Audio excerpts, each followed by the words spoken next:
Hey guys, praise the lord. आपका स्वागत है एक नए वीडियो में। आज मैं आपके लिए लेकर आई हूँ एक 1 ईयर बाइबल रीडिंग कैलेंडर। अगर आप अपनी बाइबल को रोज़ नहीं पढ़ पाते हैं और आप कभी भी अपनी बाइबल कंप्लीट नहीं कर पाए हैं तो ये वीडियो आपके लिए है। इसमें ओल्ड टेस्टामेंट और न्यू टेस्टामेंट के सभी चैप्टर्स को इस तरह से लिया गया है कि आप 1 ईयर में अपनी पूरी बाइबल कंप्लीट कर पाएंगे। ये ऑडियो फॉर्मेट है। इसके साथ आप अपनी बाइबल को ओपन करके रीड कर सकते हैं। डे 1 से लेकर डे 365 तक के सभी चैप्टर्स मैं आपके लिए लेकर आई हूँ। डे 365 पर आप अपनी पूरी बाइबल कंप्लीट कर पाएंगे, इसलिए आप इसके द्वारा आशीषित हों। और अगर आपको ये वीडियो पसंद आती है तो आप अपने फैमिली और फ्रेंड्स से शेयर करें, और अगर आप चाहें तो आप सब्सक्राइब, लाइक और कमेंट भी कर सकते हैं। So praise the lord, shalom to everyone. Let's get started. Day 24 chapter 7। तब यहोवा ने मूसा से कहा, सुन, मैं तुझे फ़िरौन के लिए परमेश्वर सा ठहराता हूँ, और तेरा भाई हारून तेरा नबी ठहरेगा। जो जो आज्ञा मैं तुझे दूँ वही तू कहना। और हारून उसे फ़िरौन से कहेगा, जिससे वह इज़राइलियों को अपने देश से निकल जाने दे। परंतु मैं फ़िरौन के मन को कठोर कर दूंगा और अपने बहुत से चिन्ह और चमत्कार मिस्र देश में दिखलाऊंगा।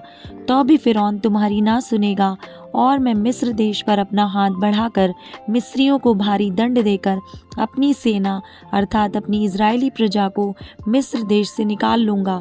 और जब मैं मिस्र पर हाथ बढ़ाकर इज़राइलियों को उनके बीच से निकालूंगा, तब मिस्री जान लेंगे कि मैं यहोवा हूँ। तब मूसा और हारून ने यहोवा की आज्ञा के अनुसार ही किया। जब मूसा और हारून फ़िरौन से बात करने लगे, तब मूसा 80 वर्ष का और हारून 83 वर्ष का था। हारून की लाठी। फिर यहोवा ने मूसा और हारून से इस प्रकार कहा, जब फ़िरौन तुमसे कहे, अपने प्रमाण का कोई चमत्कार दिखाओ, तब तू हारून से कहना, अपनी लाठी लेकर फ़िरौन के सामने डाल दे कि वह अजगर बन जाए। तब मूसा और हारून ने फ़िरौन के पास जाकर यहोवा की आज्ञा के अनुसार किया। और जब हारून ने अपनी लाठी फ़िरौन और उसके कर्मचारियों के सामने डाल दी, तब वह अजगर बन गई। तब फ़िरौन ने पंडितों और टोना करने वालों को बुलवाया, और मिस्र के जादूगरों ने आकर अपने अपने तंत्र मंत्र से वैसा ही किया। उन्होंने भी अपनी अपनी लाठी को डाल दिया, और वे भी अजगर बन गईं। पर हारून की लाठी उनकी लाठियों को निगल गई। परंतु फ़िरौन का मन और हठीला हो गया, और यहोवा के वचन के अनुसार उसने मूसा और हारून की बातों को नहीं माना। मिस्रियों पर 10 भारी विपत्तियों के पड़ने का वर्णन। जल का लहू बनना। तब यहोवा ने मूसा से कहा, फ़िरौन का मन कठोर हो गया है और वह इस प्रजा को जाने नहीं देता। इसलिए सवेरे के समय फ़िरौन के पास जा, वह तो जल की ओर बाहर आएगा। और जो लाठी सर्प बन गई थी, उसको हाथ में लिए हुए नील नदी के तट पर उससे भेंट करने के लिए खड़ा रहना, और उससे इस प्रकार कहना, इब्रियों के परमेश्वर यहोवा ने मुझे यह कहने के लिए तेरे पास भेजा है कि मेरी प्रजा के लोगों को जाने दे, जिससे वे जंगल में मेरी उपासना करें। और अब तक तूने मेरा कहना नहीं माना। यहोवा यूँ कहता है, इससे तू जान लेगा कि मैं ही परमेश्वर हूँ। देख, मैं अपने हाथ की लाठी को नील नदी के जल पर मारूंगा, और जल लहू बन जाएगा। और जो मछलियाँ नील नदी में हैं वे मर जाएंगी, और नील नदी बरसाने लगेगी, और नदी का पानी पीने के लिए मिस्रियों का जी ना चाहेगा। फिर यहोवा ने मूसा से कहा, हारून से कह, अपनी लाठी लेकर मिस्र देश में जितना जल है अर्थात उसकी नदियाँ, नहरें, झीलें और पोखरे, सब के ऊपर अपना हाथ बढ़ा कि उनका जल लहू बन जाए। और सारे मिस्र देश में काठ और पत्थर दोनों भांति के जल पात्रों में लहू ही लहू हो जाएगा। तब मूसा और हारून ने यहोवा की आज्ञा के अनुसार किया, अर्थात उसने लाठी को उठाकर फ़िरौन और उसके कर्मचारियों के देखते नील नदी के जल पर मारा, और नदी का सब जल लहू बन गया। और नील नदी में जो मछलियाँ थीं वे मर गईं, और नदी से दुर्गंध आने लगी, और मिस्री लोग नदी का पानी ना पी सके, और सारे मिस्र देश में लहू हो गया। तब मिस्र के जादूगरों ने भी अपने तंत्र मंत्रों से वैसा ही किया। तो भी फ़िरौन का मन हठीला हो गया, और यहोवा के कहने के अनुसार उसने मूसा और हारून की नहीं मानी। फ़िरौन ने इस पर भी ध्यान नहीं दिया और मुंह फेर के अपने घर चला गया। और सब मिस्री लोग पानी पीने के लिए नील नदी के आसपास खोदने लगे, क्योंकि वे नदी का जल नहीं पी सकते थे। जब यहोवा ने नील नदी को मारा, तब से 7 दिन हो चुके थे। चैप्टर 8 मेंढकों का आक्रमण। तब यहोवा ने फिर मूसा से कहा, फ़िरौन के पास जाकर कह, यहोवा तुझसे इस प्रकार कहता है, मेरी प्रजा के लोगों को जाने दे, जिससे वे मेरी उपासना करें। परंतु यदि उन्हें जाने ना देगा, तो सुन, मैं मेंढक भेजकर तेरे सारे देश को हानि पहुंचाने वाला हूँ। और नील नदी मेंढकों से भर जाएगी, और वे तेरे भवन में और तेरे बिछौने पर और तेरे कर्मचारियों के घरों में और तेरी प्रजा पर, वरन तेरे तंदूरों और कठौतियों में भी चढ़ जाएंगे। और तुझ पर और तेरी प्रजा और तेरे कर्मचारियों सबों पर मेंढक चढ़ जाएंगे। फिर यहोवा ने मूसा को आज्ञा दी, हारून से कह दे कि नदियों, नहरों और झीलों के ऊपर लाठी के साथ अपना हाथ बढ़ाकर मेंढकों को मिस्र देश पर चढ़ा ले आए। तब हारून ने मिस्र के जलाशयों के ऊपर अपना हाथ बढ़ाया, और मेंढकों ने मिस्र देश पर चढ़कर उसे छा लिया।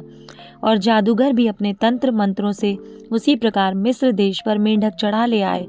तब फ़िरौन ने मूसा और हारून को बुलवाकर कहा, यहोवा से विनती करो कि वह मेंढकों को मुझ पर से और मेरी प्रजा से दूर करें, और मैं इज़राइली लोगों को जाने दूंगा, जिससे वे यहोवा के लिए बलिदान करें।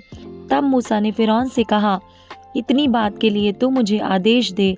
अब मैं तेरे और तेरे कर्मचारियों और प्रजा के निमित्त कब विनती करूं कि यहोवा तेरे पास से और तेरे घरों में से मेंढकों को दूर करे, और वे केवल नील नदी में पाए जाएं।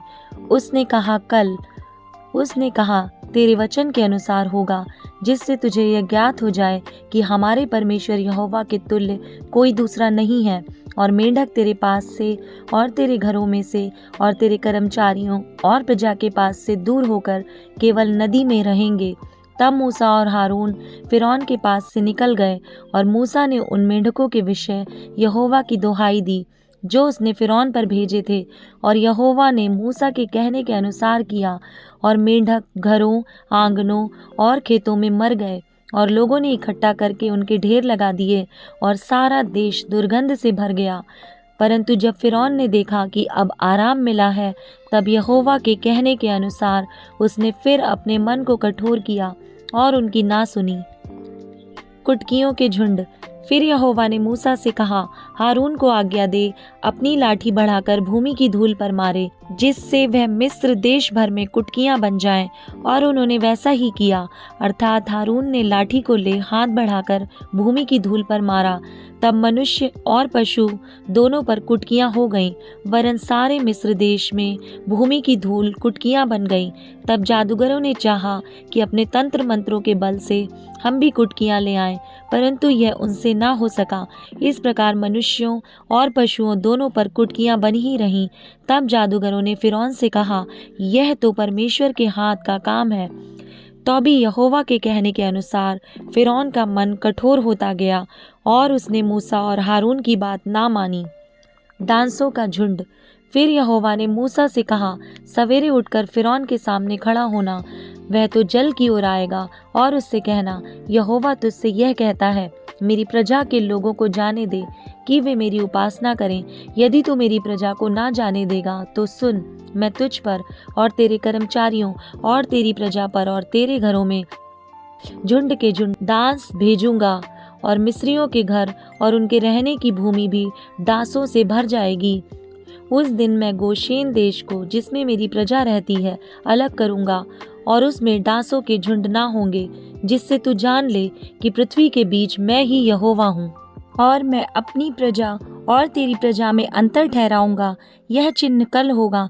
और यहोवा ने वैसा ही किया, और फ़िरौन के भवन और उसके कर्मचारियों के घरों में और सारे मिस्र देश में डांसों के झुंड भर गए, और डांसों के मारे वह देश नष्ट हुआ।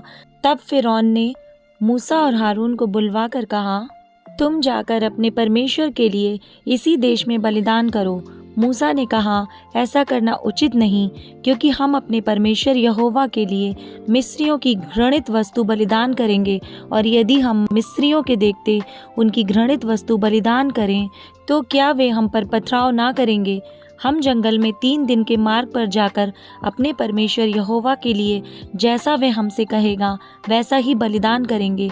फिरौन ने कहा, मैं तुमको जंगल में जाने दूंगा कि तुम अपने परमेश्वर यहोवा के लिए जंगल में बलिदान करो, केवल बहुत दूर ना जाना और मेरे लिए विनती करो।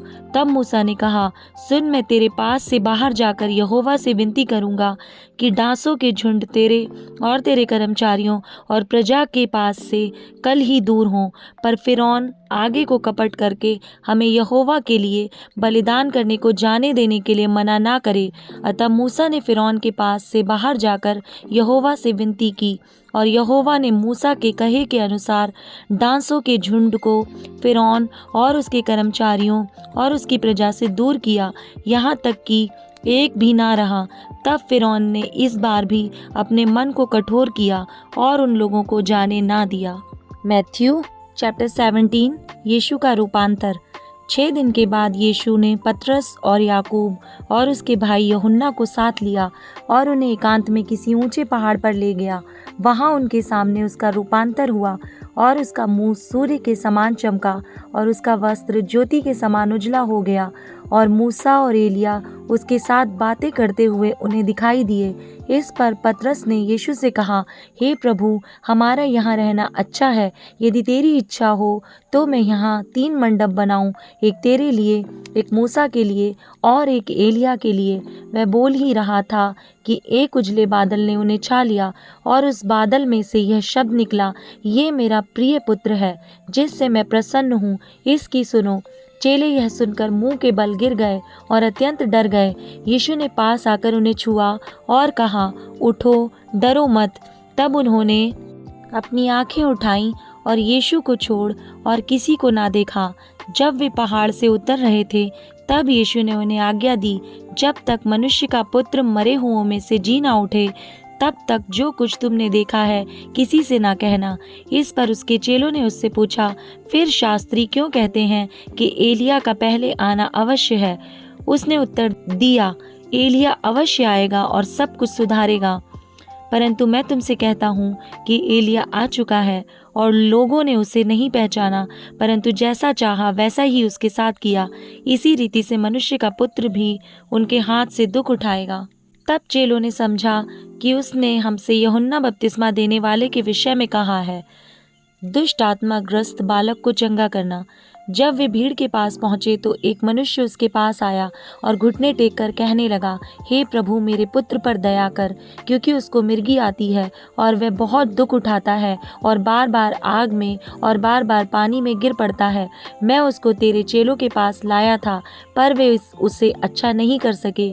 यीशु ने उत्तर दिया, हे अल्पविश्वासी और हठीले लोगों, मैं कब तक तुम्हारे साथ रहूँगा, कब तक तुम्हारी सहूँगा? उसे यहाँ मेरे पास लाओ। तब यीशु ने दुष्टात्मा को डांटा और वह उसमें से निकल गई और लड़का उसी घड़ी अच्छा हो गया। तब चेलों ने एकांत में यीशु के पास आकर कहा, हम उसे क्यों नहीं निकाल सके? उसने उनसे कहा, अपने विश्वास की घटी के कारण, क्योंकि मैं तुमसे सच सच कहता हूँ, यदि तुम्हारा विश्वास राई के दाने के बराबर भी हो तो इस पहाड़ से कह सकोगे, यहाँ से सरक कर वहाँ चला जा, तो वह चला जाएगा, और कोई बात तुम्हारे लिए असंभव ना होगी। पर यह जाति बिना प्रार्थना और उपवास के नहीं निकलती। अपनी मृत्यु के विषय यीशु की पुनः भविष्यवाणी। जब वे गलील में थे तो यीशु ने उनसे कहा, मनुष्य का पुत्र मनुष्यों के हाथ में पकड़वाया जाएगा, वे उसे मार डालेंगे और वह तीसरे दिन जी उठेगा। इस पर वे बहुत उदास हुए। मंदिर का कर। जब वे कफरनहूम पहुंचे तो मंदिर का कर लेने वालों ने पतरस के पास आकर पूछा, क्या तुम्हारा गुरु मंदिर का कर नहीं देता? उसने कहा, हाँ देता है। जब वह घर में आया तो यीशु ने उसके पूछने से पहले ही उससे कहा, हे शमौन, तू क्या सोचता है? पृथ्वी के राजा महसूल या कर किन से लेते हैं, अपने पुत्रों से या परायों से? पतरस ने उससे कहा, परायों से। यीशु ने उससे कहा, तो पुत्र बच गए, तो भी इसलिए कि हम उन्हें ठोकर ना खिलाएं। तू झील के किनारे जाकर बंसी डाल और जो मछली पहले निकले उसे ले उसका मुंह खोलने पर तुझे एक सिक्का मिलेगा, उसी को देकर मेरे और अपने बदले उन्हें दे देना।